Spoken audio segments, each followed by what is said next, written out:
Welcome everyone to this exciting interview segment. Today we have the pleasure of sitting down with the Christie Leverette, star of the Tubi movie Killer Beat. Christie takes on the role of Charmaine. Join us as we delve into Christie's insights into her character and the challenging of filming this movie. Thank you for being here. Thank you for having me. So we can start. Can you tell us a little bit about your character in Killer Beat? Yes, so I'll try to share without giving spoilers. Yes. So she works at Gold Bolt Records, which is a record label. Um, she has the desire to also transition from being behind the scenes to being in front of the scenes.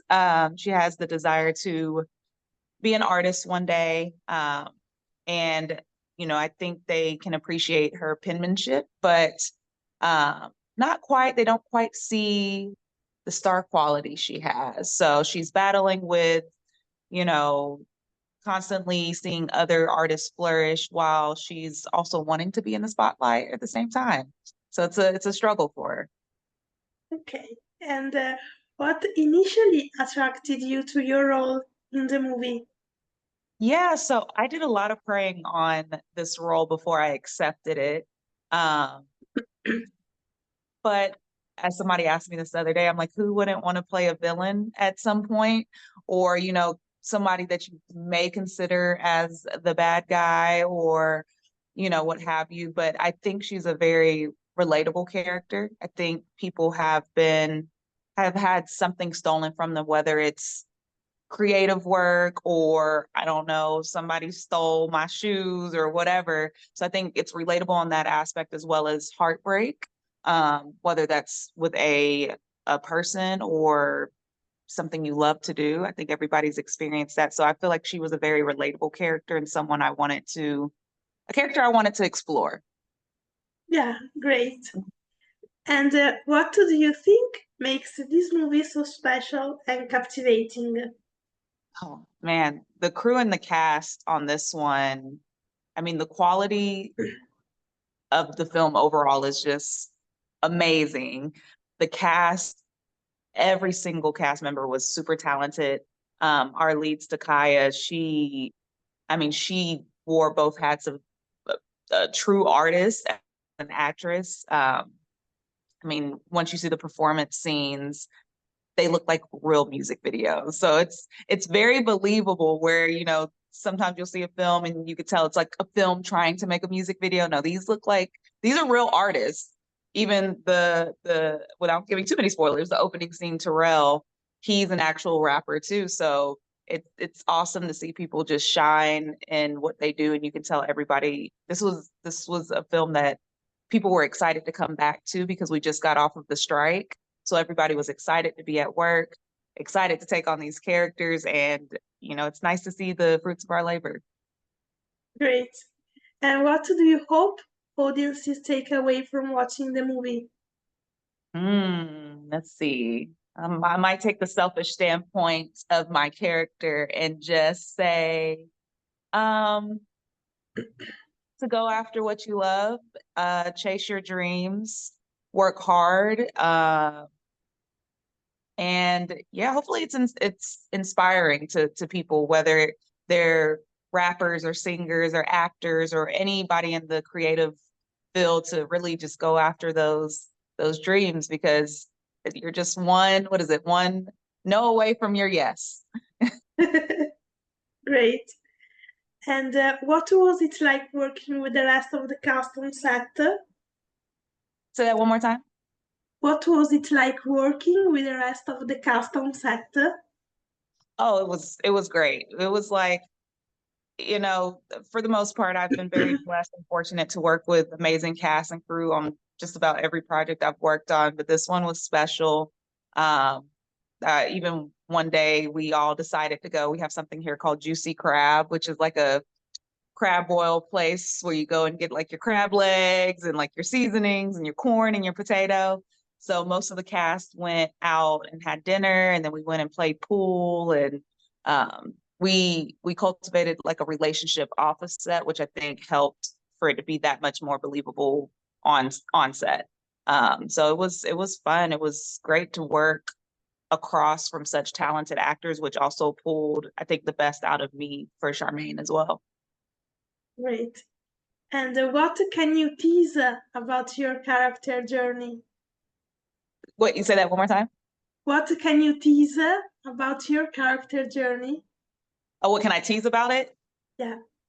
Okay. Well, let's see, without giving too much away, because I don't want to give spoilers. Um, she is just a very hardworking woman who is very, I think, dedicated to the industry, and has been patiently waiting for her time to shine. You know, I think a lot of us can relate that we put in the work and hope that one day we can see the fruits of all of our labor, all the hard work we've put in. And yeah, let's see. Uh, she has a moment where she can kind of pitch herself as wanting to be this artist. And you'll have to see how that goes when she gets her response and her answer after she pitches herself to hopefully one day be an artist. Great. And what was your favorite scene or moment while filming the movie? Okay, I would say I have two. There's a scene with me and Mr. Tank, who's the head of the recording. Oh my gosh, was it the recording label? There was a scene there because that was a shift for my character that I think the audience was first introduced to. Um, that scene, just even doing it, I felt so present, and I could feel just the emotion that came from the response I received. As well as the last, like my big monologue scene. That was fun to do. I haven't done a scene like that ever before. So playing with it, and our director Boogie, he was fantastic. He would walk around in between our scenes with us like a little speaker, and he would play like this eerie music, like he loves, I think it was Alfred Hitchcock. I don't know if that was like from his soundtrack, but he would play this like creepy music anytime we were in between takes, and that would just like put us all in that like eerie mood. So that was awesome, and just his direction of giving my character space to grow and to have levels even in a scene in itself. So his direction was fantastic. So I would say between the big monologue scene as well as the scene that I had with Mr. Tank, those were my two favorite. Great. So, change of subject. What have been some of the most memorable projects you have worked on throughout your career and why? Yeah, so I just wrapped this project called Both Eyes Open. And that one, man, I alone just the cast who I got to work with. I mean, I grew up watching some of the cast members since I was a kid. So that was like one of the first times stepping on set where it was like, oh, this is really happening. Oh, this is so cool. So that one, and once again, like the cast, we were able to hang out outside of filming, which always for me, I love that because we can build an actual relationship, which makes it so much easier to make it believable on camera. That one was definitely one of the tops. And I have to go back to, I think maybe this has been 2 years ago, my first co-star role on Tyler Perry's Sisters. I grew up saying, I want to be the female Tyler Perry. I want to be able to write, direct, produce, be in it. And to step on set, even though I was there for one day, and to be directed by Tyler Perry I was a little like, not starstruck, but a little starstruck because it's just like, oh, that is Tyler Perry. He is actually here in the flesh. But every project holds a special place, whether it's commercials, TV, film. Um, yeah. Great. At Survive the Shows, we are big fans of Christmas rom-coms. What is your all-time favorite? Christmas or rom-coms? Yes. Well, funny you asked. I have a Christmas movie coming out on Tubi this Sunday. Did not know that until yesterday. Oh, Um, yeah, so it's called, sorry, I have a hair like in my eye. It's called Holiday for Hire. Um, that one was a lot of fun. That was the first film I filmed out in LA. So filming in LA in January, there's typically, I mean, I'm not from there, but I'm assuming there's usually not snow. So having the snow machines come in, they had snow pumping out of these machines and just seeing like this fake, snow, like winter. It was fun to film in LA. I mean, that was already on my dream list, but that comes out this Sunday on Tubi, which I just great, found out yesterday. great. And your all-time favorite My Christmas film? all-time favorite Christmas movie. Oh, okay. Let's see. Oh, that's easy too. Well, one, and then I have also another one I like. Nightmare Before Christmas. I know some people may not consider that a Christmas movie, but I do. And I really like The Grinch with Jim Carrey. It's it's always, no matter how many times I watch it, I'm going to laugh. So I would say those. I might be missing a couple, but off the top of my head, those two are my favorite Christmas movies. Amazing. And can you tease something about your next projects? Yeah, so the one that's coming out this Sunday, Holiday for Hire. It's basically this girl who's been single for quite some time and she's tired of going back home and always being the single sibling. My sister is in a relationship. My parents keep asking, when am I going to bring somebody home? So I want to avoid that conversation.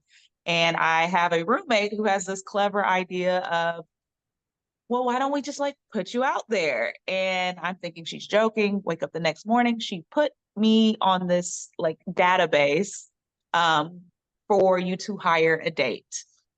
And as that kind of goes, I find the date, we go back home, the ex comes back from the past, and then we're just juggling all this stuff. But it's a lighthearted, fun, family friendly Christmas movie. And yeah, it's cute. It's cute. We'll have Christmas in July, So Yeah. I was very surprised when I saw it was coming out Sunday. I was like, in July? But I Yeah, guess that's kind of a thing to have Christmas in July. yeah, Yeah. great. So make sure to watch the movie Killer Beat on TV and the new Christmas rom-com Yeah. with Christy. And thank you, Christy, to join us today. Thank you for having me. Thank you, and thank you all for watching. Bye. Bye.